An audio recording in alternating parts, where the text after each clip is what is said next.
Hey guys, how's it going? Justin here with Keystone Mountain Outdoors. So I got a pretty cool video for you guys today, at least I think so. We're going to talk about something that has taken me forever to do a video on, and that is a 1911. So before we go shooting and before we talk about the pistol and do the actual review portion of it and stuff like that, I want to give you guys a little story time session here.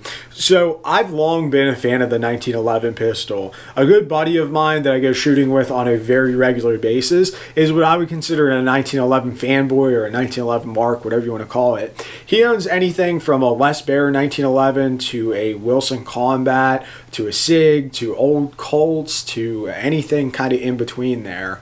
And I've always shot his and I've always liked them. And what I've respected about the 1911 and admired is that the pistol is one of the earliest popular semi-automatic pistols, and it's well over 100 years old at this point, and it has arguably the best ergonomics of any pistol out there, and most of them have the best triggers of any pistols out there. It's tough to beat a 1911 in terms of ergonomics and in terms of triggers. They truly are phenomenal.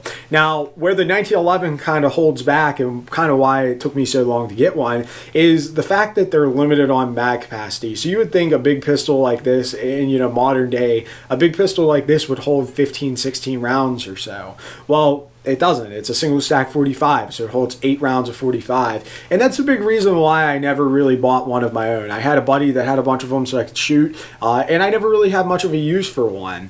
Now, fast forward to about 2 years ago, I bought a Rugged Obsidian 45, a 45 ACP suppressor. And there are a couple different reasons why I bought a 45 ACP suppressor, but one of them was because I knew I wanted a 1911 eventually. I knew I wanted to get my own 1911, and I figured if I got the 45 ACP suppressor, that might give me a good reason to pick up a 1911. I get one with a threaded barrel, and I could suppress it, and that's exactly what I did. So that leads us up to current times. So let's go ahead, and we're going to go out to the range. We're going to put some rounds through this gun. We're going to shoot it a little bit, and then we'll come back, and we'll do the actual video portion talking about it and giving my opinions and stuff like that. So stay tuned.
Alright guys, welcome back. So as you can see, the 1911 TACOPS actually performed pretty well. So I put about 500 rounds through it so far. I did buy this pistol used, and the previous owner said he put 500 rounds through it. So it should have around 1,000 or so, depending on how true he was telling me as far as the round count. But the pistol's in absolutely phenomenal shape. As far as running, for me, it's ran 100% functional. I haven't had any issues, and I have ran it 100% of the time suppressed. I have not shot this pistol without a suppressor on it. Now, let's kind of talk about, the 1911, the SIG TACOPS here. What makes it special versus every other 1911 is the fact that, number one, this is a Series 80. So in 1911s, you have Series 70s and Series 80s. Basically, the Series 80s have firing pin blocks. A lot of your newer ones are going to be Series 80s. Unless you get into some of the custom stuff, they'll be Series 70s. Also, this 1911 has an external extractor. Again, that's kind of a more modern touch. The traditional 1911s had internal extractors. There's pros and cons to each. They both work, but it's whatever. This one has an external extractor. Just wanted to point that out. Now, what makes the TACOPS unique in SIG's lineup is it stands for Tactical Operations, so therefore you get it with threaded barrel, you get it with night sights, you get it with a skeletonized trigger shoe, a skeletonized hammer. They call these grips Ergo XT. They're like a G10 material. They feel really, really good. You get checkering in the back as well as the front of the grip. You get an ambidextrous safety, so it's on both sides. You're also going to get 4 8-round mags. They're standard 1911 mags, 45 ACP, but you do get 4 of them, which is nice. And it also has a built-in flared mag well, which is kind of cool. And we can't forget the 1913 Picatinny rail. Now, there's a couple things that there's a lot of things actually that I really like about this pistol. The only one drawback to it is the fact that it comes with regular heights night sights. Now, if you're not going to shoot this thing suppressed, then that might not be a big deal to you, but why would you buy the threaded barrel one if you don't plan on shooting it suppressed?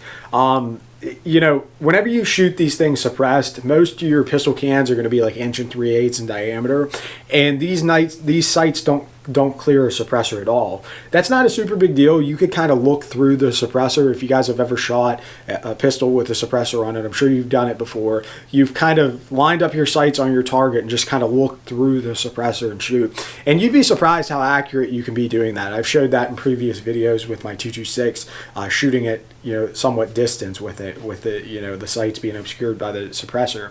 But, you know, I do wish, and I am going to add suppressor height sights to it. I don't know that I'm going to get night sights. I'm going to get suppressor height sights. Probably get fiber optic and a regular blacked out rear or something. But yeah, that's really kind of my only complaint about this pistol.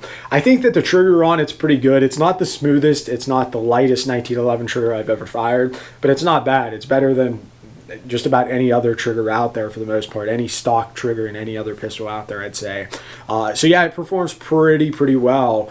Now, let's talk about philosophies of use. Again, 1911, it's ultimately up to you. I know guys that carry 1911s. I know guys that are adamant about carrying 1911s. Me personally, I prefer something with a little more round count. A lot of times I'll carry a Glock 19 or a Glock 43. I'm not a Glock fanboy. I'm not a 1911 fanboy. I appreciate all pistols. I shoot them all. I like to have my cake and eat it too, and sometimes you can do that. There's no rule that says just because you own a couple Glocks doesn't mean you can't own a couple 1911s.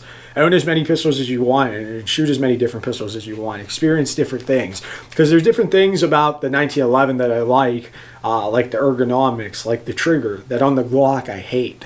My Gen 5 Glock 19 has a better trigger than any other Glock I've ever had, but I don't know if that's just luck or happenstance or what, but for the most part, Glock triggers kind of suck. Glock ergonomics are kind of meh, but the mag capacity and the reliability of them is pretty well. Now, as far as the reliability of 1911s, the 1911s kind of get a bad rap for being unreliable, being finicky, and I think a lot of that is because guys buy cheaper 1911s, and this kind of is considered, I guess, a cheaper 1911. Like I said, there's $4,000 or $5,000 1911s out there if you want to buy them, and but I think if you spend around $1,000 or so on a 1911, you're going to get something that's going to be half decent, be pretty good. Reliability with 1911s ultimately comes down to the gun itself, and it also comes down to how well you take care of it. 1911s are going to be a little more fickle than some other stuff, just simply because of the way how tight they're fit and everything like that. But in general, 1911s are really good shooters with really good triggers and absolutely superb ergonomics, as I've mentioned several times in the video. So yeah, guys, I think I've rambled on enough. I've talked enough about this pistol. I really do like it. I think that it makes a great host. That's another thing. Glocks kind of suck as suppressor hosts. They're the loudest pistols I've ever shot as far as suppressor hosts. The 1911 actually performs pretty good. It's no SIG 226, but it's pretty good. And I guess one last thing, while I said SIG 226, it kind of made me bring up something. Look at the slide of this, and look at it compared to my 226. So you could see that the way they mill the slide down up here in the front and the serrations, it really does look like a SIG. Like, you know, if you actually look at it, you know, at first glance, you might just look like, oh, okay, that's like SIG's version of a 1911, whatever.